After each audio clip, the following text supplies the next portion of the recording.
नमस्कार. आम्ही लोक या YouTube मंचामध्ये आपल्या सगळ्यांचं स्वागत. मित्रो, हरियाणामध्ये काँग्रेसचा अनपेक्षित पराभव झाला. या पराभवाचा महाराष्ट्रातल्या निवडणुकांवर काय परिणाम होईल याबद्दलच्या चर्चाही चांगल्या रंगून गेल्या. साधारणतः एखाद्या पक्षाला कुठेतरी हार पत्करावी लागली तर साहजिकपणेच त्या पक्षाच्या कार्यकर्त्यांचं मनोबल ढळतं, असा आपला आजवरचा अनुभव. आणि म्हणूनच बहुतेक विश्लेषकांना हरियाणाचा प्रतिकूल परिणाम महाविकास आघाडीवर झाल्याशिवाय राहणार नाही असं वाटून गेलं. हरियाणाच्या निकालानंतर 2-3 दिवस साधारणतः तसंच वातावरण राहिलं, पण त्यानंतर मात्र परिस्थिती झपाट्यानं बदलताना दिसली. त्याचं कारण केवळ एक, आणि ते म्हणजे शरद पवार.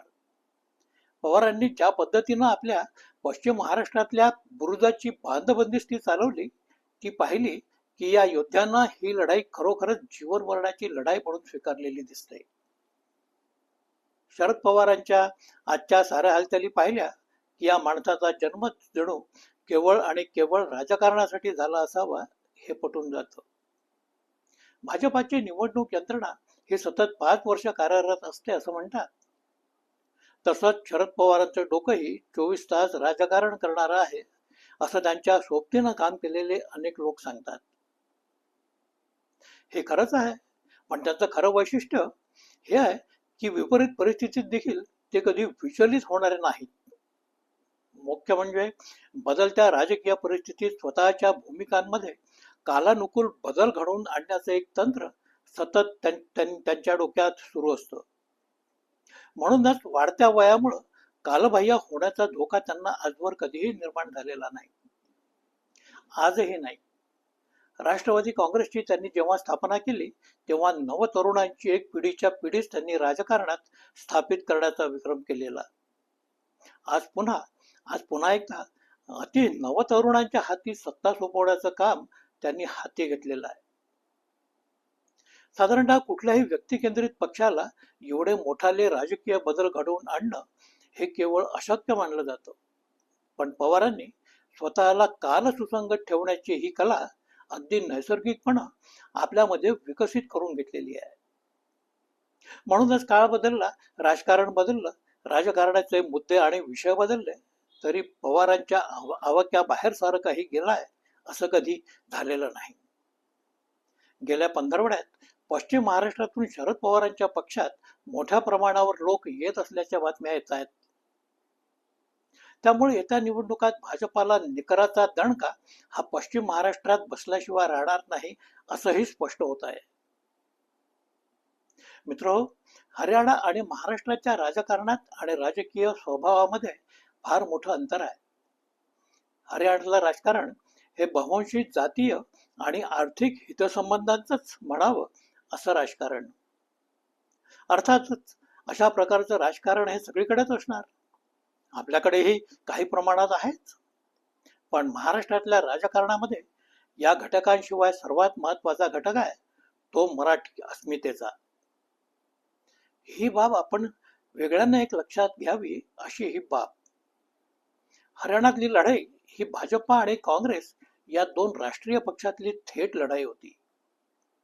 त्या निवडणुकीत लहान लहान जाती समूहाच्या अतिस्थानिक अस्मिता या जरूर सहभागी झालेल्या होत्या, पण या अस्मितांचं स्वरूप हे राज्यव्यापी म्हणावं असं नव्हतं. म्हणूनच शेवटपर्यंत या छोट्या छोट्या अस्मिता निवडणूक निकालांवर काय परिणाम करणार हे स्पष्टपणे दिसलेलं नव्हतं.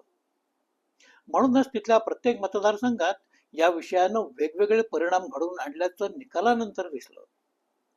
महाराष्ट्रात मात्र तसं नाही. इथला संघर्ष हा केवळ 2 राष्ट्रीय पक्षांमधला वरवरचा म्हणावा असा राजकीय संघर्ष नाही. राष्ट्रीय पक्षांशिवाय स्थानिक जनभावनांशी संपूर्णपणे समरस झालेले 2 प्रादेशिक पक्षही आज इथं आहेत. त्यांचं सारं अस्तित्वच या निवडणुकांमध्ये डावावर लागणार आहे. काँग्रेस पक्षानं यापूर्वी अनेक पराभव पाहिले, पचवले, पण काँग्रेस मात्र आजही जिवंत आहे. पण पवारांची राष्ट्रवादी काँग्रेस असो की ठाकरेंची शिवसेना, यांना मात्र ही निवडणूक गमावणं कुठल्याही अर्थानं परवडणारं नाही. म्हणूनच या दोन्ही प्रादेशिक पक्षांना या निवडणुका जिंकणं हे त्यांच्या अस्तित्वासाठी प्रचंड गरजेचं असणार आहे. पण त्याशिवाय कोट्यावधी मराठी भाषकांचं राजकीय भवितव्य देखील ठरवण्याची जबाबदारी या दोन्ही पक्षांवर असणार आहे. हरियाणा आणि महाराष्ट्रातल्या निवडणुकांमध्ये हा एक मोठाच फरक आहे. शरद पवार यांनी नेमकं हे ओळखलं आणि ते कामाला लागले. मित्र, राष्ट्रवादी काँग्रेसमध्ये जेव्हा उभी फूट पडत होती, अजित पवार आपल्या 40 आमदारांना घेऊन बंडखोरीची तयारी करून होते, तेव्हा खरं म्हणजे शरद पवारांनी राग संताप व्यक्त करणं हे आपण कदाचित स्वाभाविक मानलं असतं. जो पक्ष आपण स्वतः स्थापन केला तो कुणीतरी दिवसा ढवळ्या पळवून देत आहे हे पाहिल्यानंतर कोणाचाही क्षोभ होणं खरं म्हणजे साहजिक होतं. पण पवार मात्र अशा प्रसंगातही दिलखुलास होते. कदाचित त्यांनी येणारा काळ ओळखलेला होता. आपल्या पक्षात जे बंड होत आहे, जी फूट टाकली जाते, तीच आपल्या राजकीय पुनर्निर्माणासाठी उपयोगी ठरू शकते हे त्यांनी तेव्हाच ओळखलेलं असावं. म्हणूनच त्यांच्याकडे मोजके 12-14 आमदार आणि 2-3 खासदार राहिलेले असतानाही पवारांचं मनोबल मात्र कायम होतं, ठाम होतं. आता तुमच्या पक्षाचं काय होईल, तुमच्या पक्षाचा आश्वासक चेहरा कोण असणार, असा प्रश्न तेव्हा त्यांना विचारला गेला. तेव्हा अतिशय आत्मविश्वासानं हात उंचावत त्यांनी केवळ शरद पवार हे 2 शब्द उच्चारले होते. आज तेच पवार ज्या पद्धतीनं राजकारणाला भिडले आहेत ते पाहिलं की त्यांनी तेव्हाच भविष्यात घडू पाडणारं राजकारण ओळखलेलं होतं हे आपल्याला आज दिसतं. हरियाणाच्या निवडणूक निकालांचा महाराष्ट्रावर परिणाम फारसा होणार नाही आणि जो काही होईल तो निपटून काढण्याची ताकद आणि क्षमता असणारा शरद पवार नावाचा एक नेता आज महाविकास आघाडीकडे आहे. पवारांचं एक दुसरं वैशिष्ट्य असं की त्यांचा राजकीय आवाका आणि क्षमतांचं त्यांना पूर्ण आकलन असतं. त्यानुसार त्यांची राजकीय समीकरणं आकार घेतात आणि ते जे काही ठरवतात ते सारं प्रत्यक्षात उतरवण्याची त्यांची ताकद असते. राष्ट्रवादी काँग्रेसची स्थापना त्यांनी केली तेव्हाही पश्चिम महाराष्ट्राचा आपला परिसर हेच त्यांचं प्रमुख लक्ष होतं. तिथल्या सरदार दरकदारांच्या भरोशावर त्यांचं राजकारण अवलंबून असल्यानं शरद पवार हे सोपं राजकारण करतात म्हणून त्यांना अनेक वेळा हिणवण्याचे प्रकार झाले होते. पण अर्थातच त्यामुळे काहीही फरक पडणारा नाही. पश्चिम महाराष्ट्राचं हे राजकारण खऱ्या अर्थानं महाराष्ट्राच्या राजकारणावर गेली अनेक वर्ष वर्चस्व ठेवून आहे. 2014च्या भाजपा दिग्विजयाच्या काळात तिथली साखर कारखानदारी सहकार विश्वावर कायदेशीर जरब बसवण्याचे प्रयत्न भाजपाकडून सुरू झाले होते.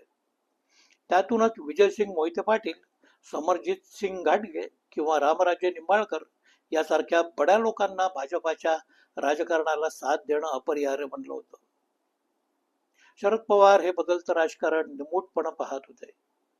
खुद्द देवेंद्र फडणवीस यांनी बारामतीत जाऊन आता शरद पवार यांचं राजकारण संपलं आहे अशी दरपोक्तीही केली होती.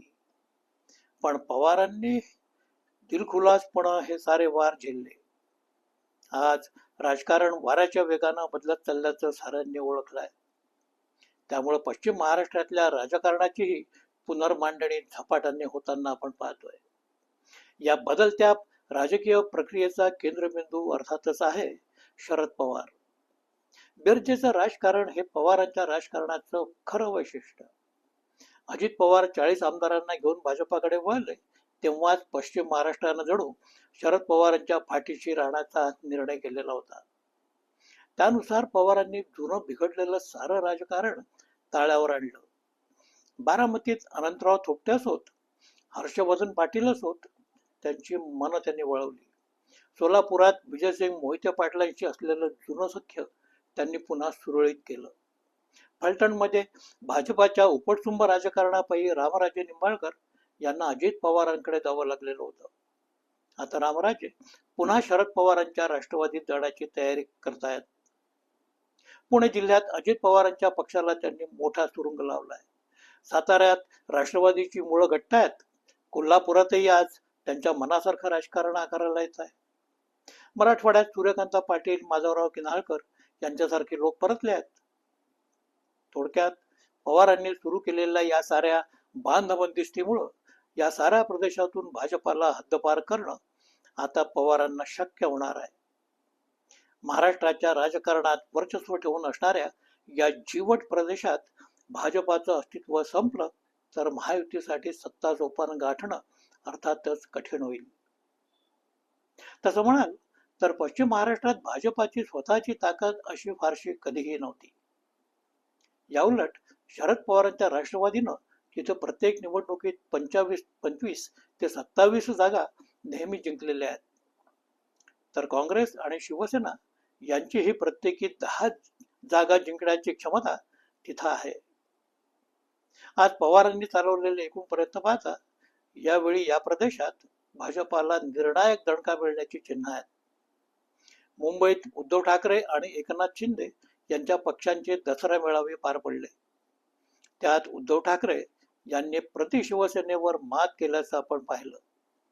विदर्भात अजून काँग्रेसची मोहीम सुरू झालेली नाही, पण जागा वाटपानंतर काँग्रेसचा प्रचार इथं सुरू झाला की महाविकास आघाडीला मिळणारा प्रतिसाद खऱ्या अर्थानं दिसायला लागेल. हे सारं चित्र पाहता महायुतीला मात्र अजूनही सूर गवसलेला नसल्याचं दिसतं. आपल्या अपेक्षेप्रमाणे 1-2 दिवसात निवडणुका घोषित व्हाव्यात, पण त्यापूर्वीच महाविकास आघाडीचं जागा वाटप पूर्ण झालेलं असेल. ही सारी चिन्ह महाराष्ट्रात हरियाणाची पुनरावृत्ती होणार नाही असा आशावाद दर्शवणारीच आहेत. तसं झालं तर शरद पवारांच्या नेतृत्वाखाली पश्चिम महाराष्ट्रात सुरू झालेल्या पक्षांतरांचं महत्व हे मोठं ठरेल. म्हणूनच शरद पवार महायुतीला जबर दणका देण्याच्या स्थितीत आज आले आहेत असं म्हणावं लागतं. असो मित्र हो, हा व्हिडिओ तुम्हाला कसा वाटला कमेंटमध्ये सांगा. लाईक शेअर जरूर करा. सबस्क्राईब नेहमीप्रमाणे करायला विसरू नका. नमस्कार.